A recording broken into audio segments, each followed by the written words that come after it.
ہم کب لوگوں کی نجات چاہیں گے؟ حتیٰ دوسرے فرقوں کی بھی۔ دوسرے فرقے مشرکین سے بدتر ہیں۔ ایک شخص نے رسول اللہ کو پتھر مارا ہو، وہ بڑا مجرم ہے یا آج کا مخالف فرقے والا بڑا مجرم ہے؟ وہ بڑا مجرم ہے جس نے رسول اللہ کو پتھر مارا ہے۔ وہ بڑا مجرم ہے جس نے رسول اللہ کی توہین کی ہے ان کے سامنے، وہ بڑا مجرم ہے۔ رسول اللہ تو اس کی بھی نجات چاہتے ہیں، ہم کیوں نہیں چاہتے؟ اگر سنی سمجھتے ہیں، مثلا اہل سنت سمجھتے ہیں شیعہ گمراہ ہیں، تو پھر اگر اس رسول کو مانتے ہو جو رحمت للعالمین ہے تو شیعوں کی نجات کے لیے تو ہدایت کرو، آ کر بیٹھو، پیار کرو ان سے۔ اور اگر شیعہ سمجھ رہے ہیں کہ وہ گمراہ ہیں تو جاؤ ان کی ہدایت کرو۔ یہ فقط حماقت اور جہالت اور جاہل علماء نما دکاندار قسم کے لوگ، انہوں نے اس نفرت اور اندھیرے کی اس بھٹی میں جھونک دیا مسلمانوں کو۔ اور جب تک آپ فقط سنا کے داد دیتے رہیں گے اور یہی دین کا تصور اپنائے رکھیں گے، شیعوں یا سنی فرق نہیں ہے کہ معاشرے کا جہنم اللہ کبھی تبدیل نہیں کرے گا۔ یہ کائنات ہماری مرضیوں سے نہیں چلتی۔ انسانوں کی آپس میں محبت، اچھا معاشرہ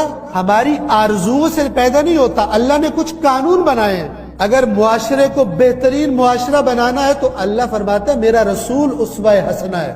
اگر تم میرے رسول والی صفات کو نہ اپناؤ اور آرزویں کرتے رہو کہ تمہارا معاشرہ پرامن معاشرہ بن جائے، بےہودہ آرزو ہے۔ اس کے لیے تمہارے دل میں تڑپ ہو سب انسانوں کے لیے کہ میں کچھ ایسا کام کروں کہ انسان جہنم سے بچے۔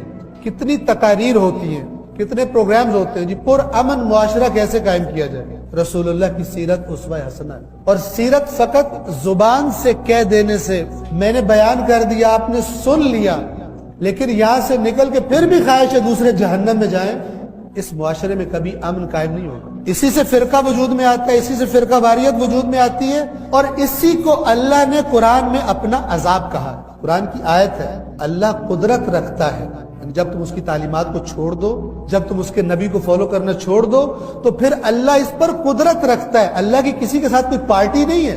اللہ اپنا دین دیتا ہے، اپنا قانون دیتا ہے اپنے نبی کے ذریعے کسی قوم کو، جو فالو کرتے ہیں خدا ان کو عزت دیتا ہے، دنیا میں بھی اور آخرت میں بھی اس کا عزت کا وعدہ ہے، اور جو اس کو چھوڑ دیتے ہیں خداوند عالم یہاں بھی رسوا کرتا ہے، وہاں بھی رسوا کرے گا۔ مسلمانوں کا بھی یہ، مسلمانوں کے بارے میں کوئی قانون بدلا نہیں ہے۔ ہم اپنی مرضی کا جو حصہ ہوتا ہے کاٹ کے، جو ہمیں اچھا میٹھا میٹھا کاٹ کے اپنے پاس رکھ لیتے ہیں، جو ہمیں کڑوا لگتا ہے اس کو الگ کر دیتے ہیں۔ مثلا قرآن نے فرمایا کنتم خیر امت، تم بہترین امت ہو، ہم نے کہا یہ میٹھا کیک ہے اس کو کھا لو، یہ ہمیں۔ اگلا فرمایا کیوں تم بہترین امت ہو، اخرجت للناس تأمرون بالمعروف تنہون عن المنکر، تمہیں لوگوں کی اصلاح کے لیے اللہ نے بھیجا ہے، تم امر بالمعروف کرتے ہو، تم نہی عن المنکر کرتے ہو، یہ ہمیں کڑوا لگا، ہم نے چھوڑ دیا۔ یہ کام ہم نہیں کر سکتے، ہم صرف بہترین امت بننا چاہتے ہیں، یہ میٹھی بات ہے، نہیں بن سکتے۔ آج بہترین امت کی حالت دیکھیے دنیا میں، اپنے معاشرے کو دیکھیے، اپنے سروں پر مسلط حکومت کرنے والے سیاستدانوں کو دیکھیے۔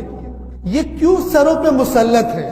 اس لیے کہ دین، اس کے بارے میں ہم غیر سنجیدہ لوگ ہیں۔ خداوند عالم کو حقیقت کو جاننے کی، اس پر غور و فکر کرنے کی، اور پھر جو اصل کام ہے اس پر عمل کرنے کی، بالخصوص رسول اللہ کی سیرت اقدس پر عمل کرنے کی ہم سب کو توفیق